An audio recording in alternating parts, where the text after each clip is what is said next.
is not a nicety. It's not something nice to have for black folk. It is now an absolute necessity. If you do not get reparations soon, black folk, as I told you before, are through. Reparation is not a nicety, it's a necessity. What are the conditions? What are the conditions that precipitated black folk getting into this dilemma?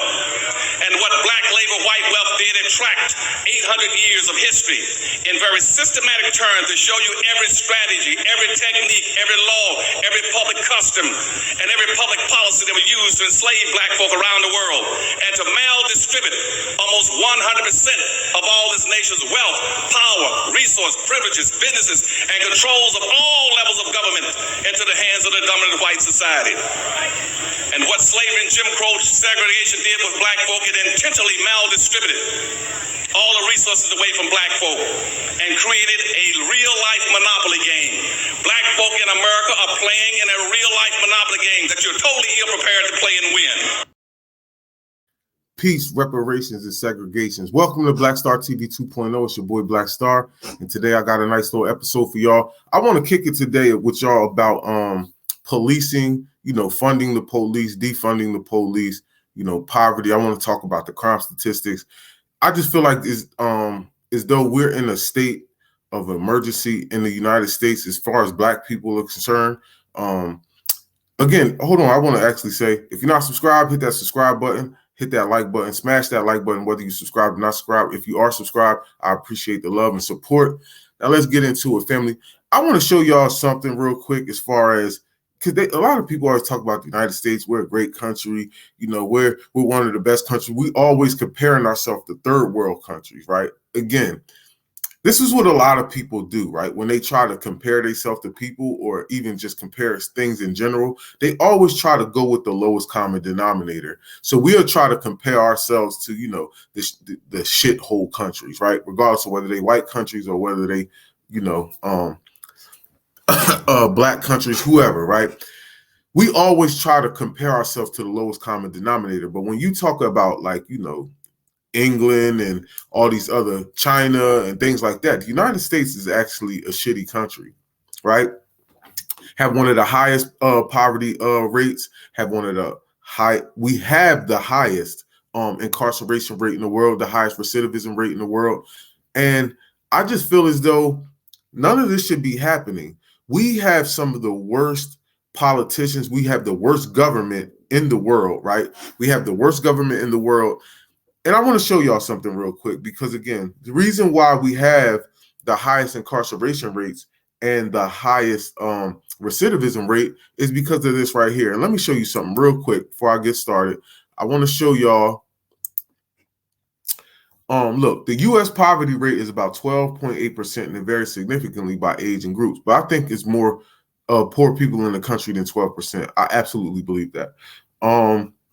The United States leads all nations in having the highest rates of child poverty at 20.9 in the percent, while overall average stands at 11.7%. See, that's what I'm saying. Like, your average country is at 11.7% of child poverty, and we are at 20. Like, that's almost double. We're almost at double, pretty much 90% of to be doubled. At a poverty rate. And that's crazy because poverty actually breeds crime. And I actually want to let y'all read this real quick. I'm going to read this to you real quick, just a little piece. This is actually from okjusticereform.org.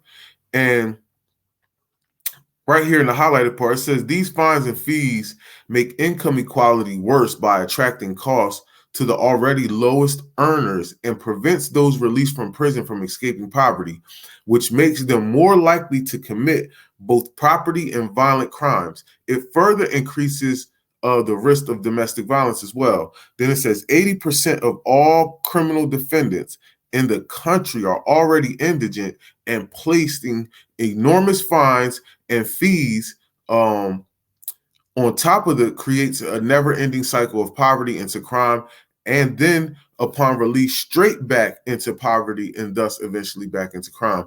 And I don't know if you guys ever seen some of my other stuff, but this hits it right on the nose. And again, being a person that's been to prison several times, been to jail, been to the county jail thousands of times, this is absolutely correct, right? So again, you have a place where, poverty breeds crime, and they know that most people are falling below the poverty line. But when you get in there to reform you, and again, this is why we have the highest recidivism rate, because this is strategically done. If you have the highest recidivism rate, right, and you know that poverty is breeding crime, and you're sending people home broke, and then you're putting barriers in front of that with housing and jobs and things like that, you are doing this purposely, because the real answer to that is to, at least when you're trying to reform people inside, would be to give them economic information and economic opportunity once they get home, right? But again, because you want to keep the highest incarceration rates, because you get a lot of money for people being in prison and people being imprisoned, right? That's why you have no incentive on stopping any of this. But I wanted to say this to the family, because I had a conversation with somebody yesterday, a real deep conversation. This is why I'm actually doing this on policing and funding the police, because I was telling someone that, being having a criminal history is probably the best way for people to discriminate against you and hide it, right? I'm going to say that again. It is the best way to discriminate against someone and hide it, because you hide behind the fact that a person has a criminal history. When I was in Oregon, I was making about $2,000 a week during the pandemic, doing DoorDash, Uber Eats, Grubhub, Postmates. They stopped Postmates, and I think they got bought out by Uber Eats or whatever. But that whole time, I was making $2,000 a week. That's a nice amount of money. It ain't, it ain't getting you rich or anything like that, but that's a nice amount of money, right? And I was still struggling, and I mean struggling, to get an apartment, because every single spot, especially in, a decent area, if I wanted to get to the hood, I could have easily found the spot, right? But every single apartment complex was like, "Oh, your criminal history." Now I'm gonna tell y'all, like I always say, I don't have no sex crimes on my jacket. I have no drug charges on my jacket, and I have no guns on my jacket, right? I know you're probably thinking, like, what the hell you got, though? I mean, you can look it up. Everything's public knowledge. I never snitched on nobody either. But again, let me get back to topic. It's so hard, and they always use that excuse. That's why I'm going to tell my young brothers and my young sisters out there right now, if you are indulging in criminality, I would please advise you, I strongly advise you to get a job, because I'm telling you, this going to linger. Let me tell you something, right? 2009, I came home from prison in New Jersey. I didn't get in trouble again, because I got out the streets after that. Matter of fact, I got in trouble in 2010. I got in trouble for a shooting. I basically beat it. I didn't beat it all the way, because I had to cop out to a resisting arrest. But I basically beat that charge, because all the time I was facing, I call that beating it, right? I had to cop out to a resisting arrest, and I had to pay a $150 fine and no probation. That was it, right? After that, I moved to Maryland. That was like 2012. That was like 2011, 2012. And I was out the streets while I was fighting that case. I was actually going to school for HVAC, things like that. So I got out the streets. I didn't get in trouble again until I got to Oregon in 2018, when they set me up, right? That's when I went to prison in 2018. But from 2010 or 2011 all the way to 2018, I didn't get in any trouble, right? Any trouble. And that shit was still hindering me. That shit was still hindering me from jobs and from housing, right? To the point where when I was married, my ex-wife used to have to not even put me on the lease, or like anytime we would go, because we used to travel a lot, anytime she would go somewhere to get an apartment or get whatever, I couldn't even go on the shit, because every time we would put me on there, you know what I'm saying? They would be like, "Oh, well, his criminal history, his background check didn't come back." well, it came back and da-da-da-da. It was like always some bullshit. So after a while, I didn't even go in there with her when she was like filling out for apartments. I would just, drop her off and slide off until she hit me and was done.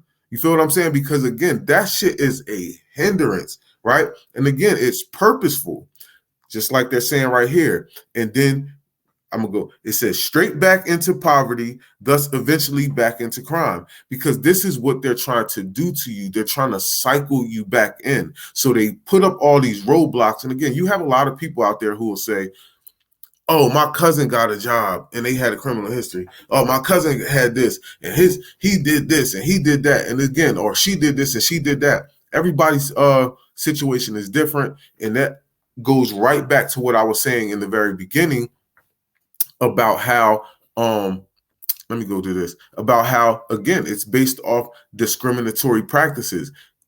That's why I said it's so easy to discriminate, because I can bring in one or two people, but then it'd be like, I ain't really feeling this dude. I don't, you know what I'm saying? And it's just like, oh, your criminal history. Oh, your criminal history. I don't really want him to stay here, his criminal history. But this person knows that person. So I'm a hook them up, even though they got probably a worse criminal history than him. I'm going to let him in here, right?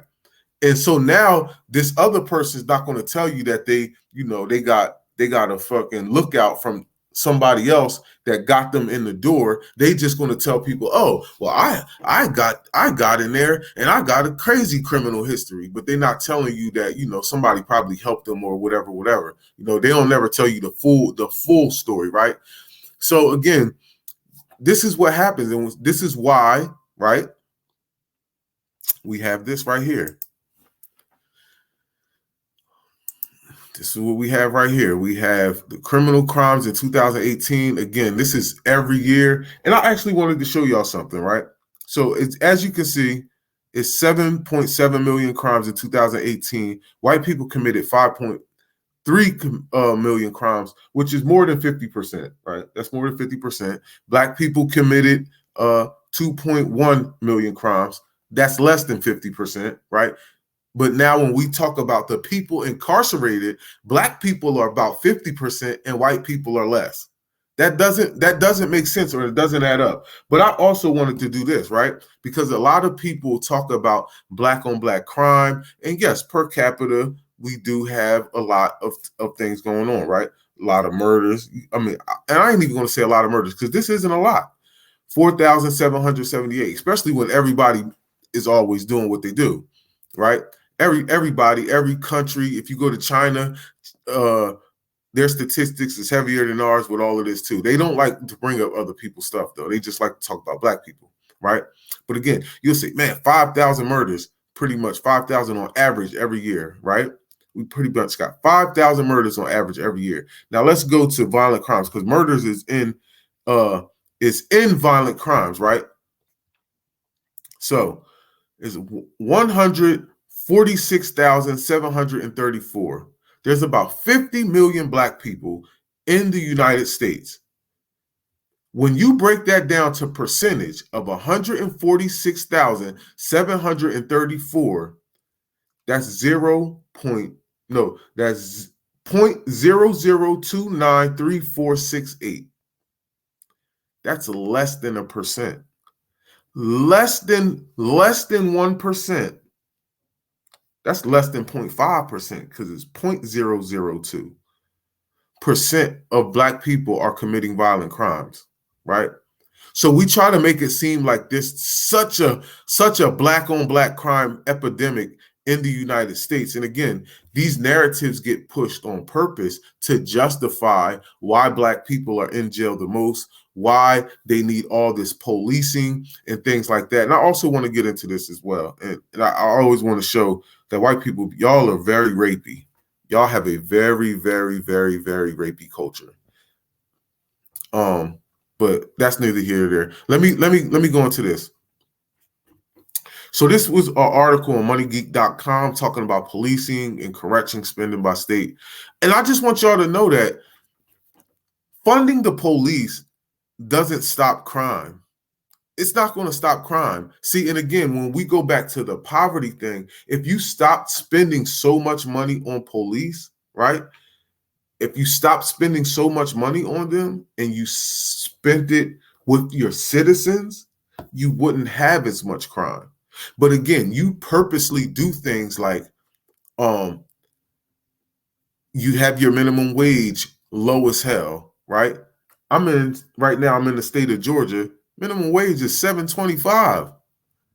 Who can survive off $7.25? Let's be for real. You see what I'm saying? Hold on, family. Hold on. Give me 1 second. I'm gonna just say $7.50. Give me 1 second. $7.50. Sorry, I messed that up.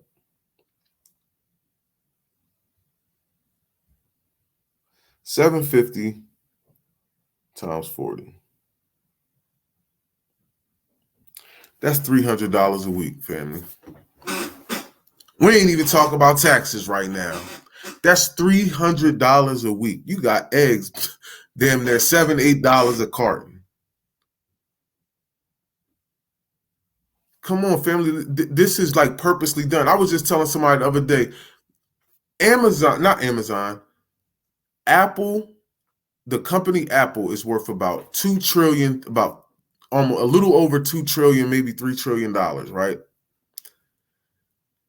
You can go to the mall and work at Apple and make less than $20 an hour, right? That's less than $1,000 a week. So $1,000, if you were making $1,000 a week, that's $52,000 a year, which is still nothing, right? Which is still nothing. How does a $2 to $3 trillion company have workers making less than $50,000? You see what I'm saying, family? This is all by design, and this is why we have our country is so shitty. People like to say, "Oh, nah, well, if you don't like it, then move." No, we're not moving nowhere else. The people who actually run this country don't belong here. That's what it really boils down to. You're not going to try to make someone leave and go somewhere else because the people who are running the country are running it into the ground. Okay, so the U.S. spends nearly $250 billion on law enforcement, up to $10 billion from the previous year. Nearly $129 billion was spent on policing and $86 billion on corrections, right? Again, this is why they try to promote and make it seem as though it's so much crime being committed. It's so much crime being committed, but you're creating this atmosphere for crime to be being committed. You have all this money. You're sending trillions of dollars to Ukraine and Afghanistan and all these foreign countries to aid them when you could be aiding the people in your society. Again, this is Black Star TV 2.0. We talk about Black people, right? Specifically foundational Black Americans. Family, that's our reparation money, right? And even outside of that, now we could talk about our people, but just society as a whole. That's why I say, like, yo, just even society as a whole, y'all don't argue over that. You have all people out here, poor as hell, right? Again, these people, when I showed the statistics of the crime in the FBI table, and you see all those white people, those aren't rich white people. Those are poor white people living under the poverty line, right? So again, the key and the answer to the poverty is wealth and, money. So again, you have all these companies raising prices, making more and more money, All these companies are being worth all these millions and billions and trillions of dollars. Meanwhile, the workers, the wages aren't going up, but the gas is going up. The food is going up. Like, the cost of living is going up, right? I know so many people where the apartment complexes, people are moving and this, that, and the third because they keep going up. As a matter of fact, my parents were just living out here in Georgia, and they moved to Maryland with my sister till they get their little until they get their apartment. Because again, they're retired, and the apartment complex they was living in, which was a nice one, was a nice one, right? Just going up, man. You want about the 1,700 for a 2-bedroom apartment. Come on, man. Y'all, they're doing this on purpose. They're pushing people into poverty. They're pushing people into the streets. And again, all this policing and all this money that you spend on policing is crazy, because really at the end of the day, right? No matter how much you fund these, you can give the police department trillions of dollars. It's still not gonna stop crime. I mean, it's still not gonna stop. Like, it's y'all acting like the more money that you give the police, the more crime that they're stopping. That doesn't equate to stopping crime. Once the crime is committed, then the police are called, right? Then the police are called. And I'm not even saying that we don't need police. We need a different system. We need a different system. The police are militarized. This is why they're giving them all this stuff. Police don't even have good relationships with people in the communities, period. Unless it's a rich community, the police, even, come on, bro, I've been, a lot of white people don't even like the cops. Being dead serious, because they have a sense of power tripping, right? We just witnessed that with our brother Tyree Nichols, right? We all know this, police power trip. And at the end of the day, funding them does not stop crime, and giving them more money is not going to stop crime. Now watch this. Police and correcting spending by state, right? Florida ranks #1. A heavy population of black people are in Florida. Nevada, #2. You guys, a nice amount of black people, right? Maryland, heavy on the black. California, a nice amount of black people. District of Columbia, Chocolate City, heavy on the black. Yo, your first five states is heavy black, besides Nevada. The top 5 is heavy black areas. And you're spending all this money because, again, this is to militarize black people, or militarize the police so they can oppress black people. Because this is what this is about, right? Let me see, we can go down a little bit. You feel what I'm saying, family? Listen, I don't care what anybody says. Oh, man, I wasn't even showing y'all that. Let me show y'all. I wasn't even sharing my screen. I'm sorry. But here we go. Florida, Nevada, Maryland, California, District of Columbia. Top 5 got the most black people in those states, besides Nevada.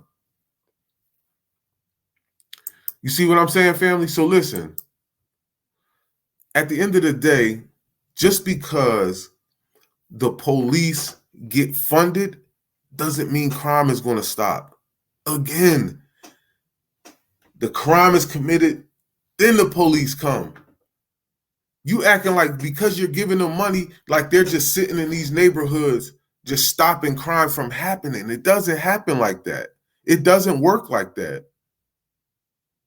You target black communities. That's what you do. That's your whole purpose, is to target black communities and over-police them. This is why they're giving you the money, to militarize yourself. Come on, and let's be honest. They be having all this old militarized weapons and things like that. You don't even use it half the time.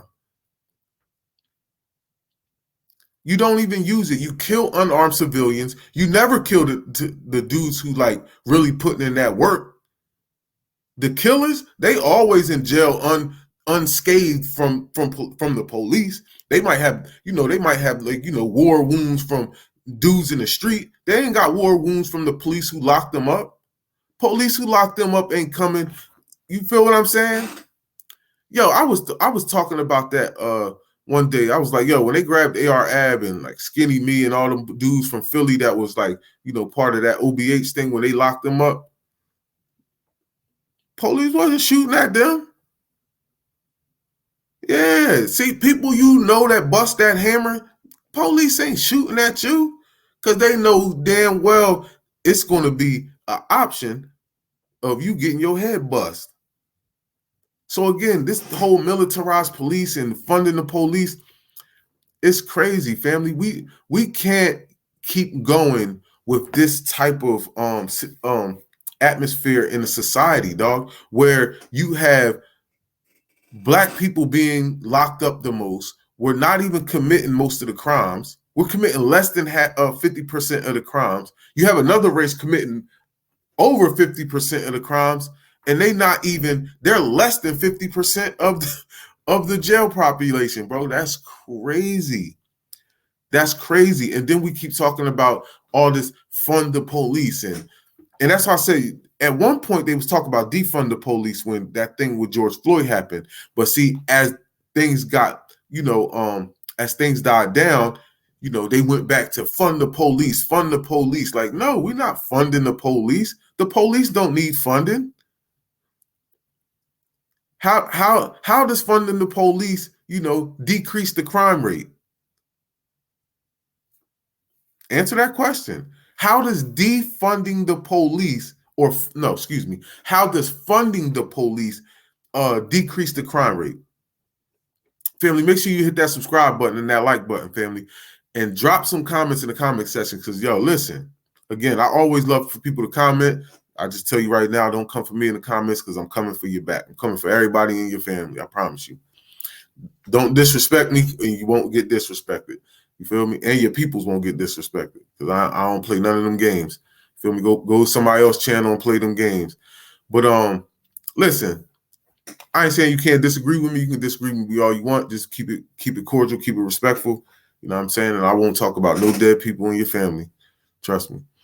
So listen, family, I'm serious, man. We have to, that's why I said in the beginning, peace, reparations, and segregations, not peace, love, and reparations. Peace, reparations, and segregation, because at the end of the day, what we need to do, we really need to separate ourselves from this society, man, because, man, listen, it's not meant for us, bro. It's just not. It's so many things that is hindering Black people. They don't want to help. The politicians are in bed, with the white power structure, and they do things like, again, I just did a video of Kamala Harris going to the funeral of Tyree Nichols and things like that, and they talking all that, and we're gonna make sure, and Joe Biden's gonna sign it. He's gonna sign it. Like, shut up. He should have been signed it.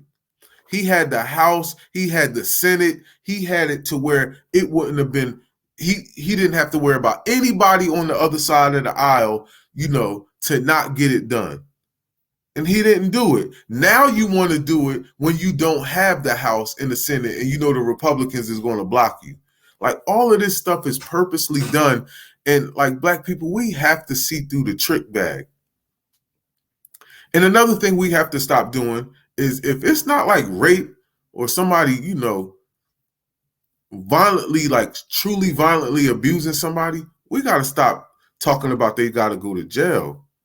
All this drug selling, drug dealing, that jail is not fixing that shit. It's not. Especially when we're not the ones bringing the drugs in. We're not the ones bringing the drugs in. You feel what I'm saying? And all you doing is creating more of a drug dealer. Because now the person goes to jail, right, for selling drugs. They go to jail.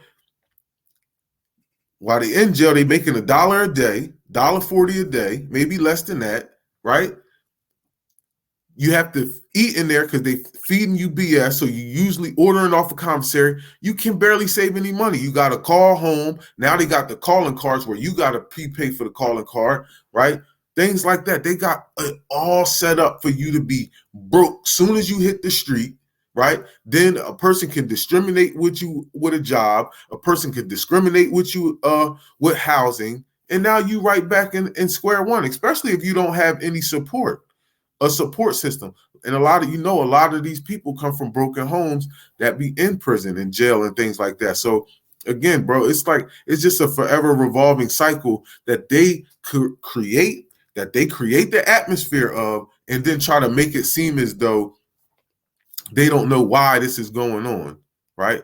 Oh, Come on, why do you think we have the highest recidivism rate?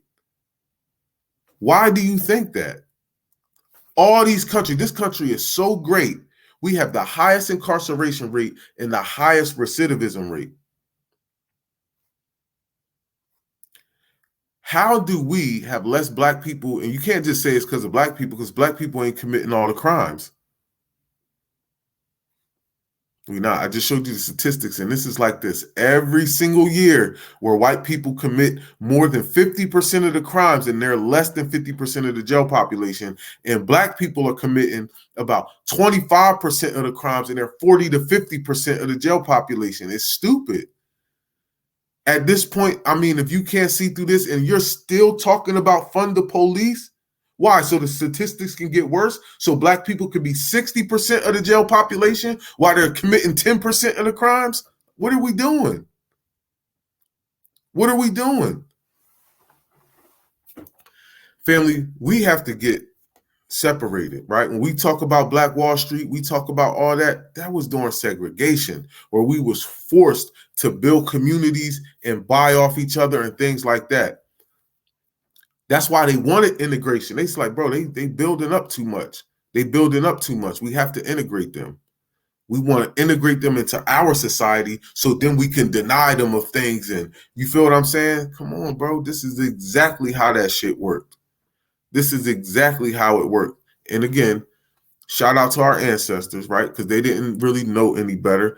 They wanted integration. They wanted to be part of the society of the people who had all the resources. It's just natural. It's just natural order to be like that. Think about it, right? Most of the time when people got money, a lot of people flock to them, right? They start getting all the friends. That's why people say, damn, man, everybody want to be your friend when you get some bread. Yeah, because people want to be around the wealth, especially when you don't have it like that. Right. So again, that's what our ancestors was really trying to do. They was trying to get, even though it didn't work out for us. And again, can't be too mad at the ancestors, you know what I mean? Because at the end of the day, they really didn't know they don't know as much as we know. They didn't have this internet. You know what I'm saying? They don't have all this stuff that we can see things in real time and what's going on all around the world and all around the country. You feel what I'm saying? But family, I'm gonna let y'all go, man. I just wanted to speak on that today because I actually was kicking it with somebody about, this whole policing and funding the police and defunding the police. Police don't need no funds, man. They don't need no funds. They need to allocate about half of that shit. They need to allocate half of that $100 and something billion that they push to the police. They need to donate that shit to black people. Real talk. Real talk, family. So again, I'm gonna let y'all go. Peace, love, and reparations. And again, man, peace, reparations, and segregation, man. We gotta do our own thing, family. Make sure y'all hit me up on Amazon Music, Google Podcasts, Apple Podcasts, Spotify, Anchor. Hit my Patreon of Black Star TV 2.0. Donate to the Cash App $WILLIE 0312 and my PayPal.me/BlackStar20, man. I'm gonna holler at y'all, family. Y'all be easy, man. Y'all have a great weekend. Enjoy yourself, man. Hope you have a productive weekend, and I hope you had a productive week, man. Be easy. You heard?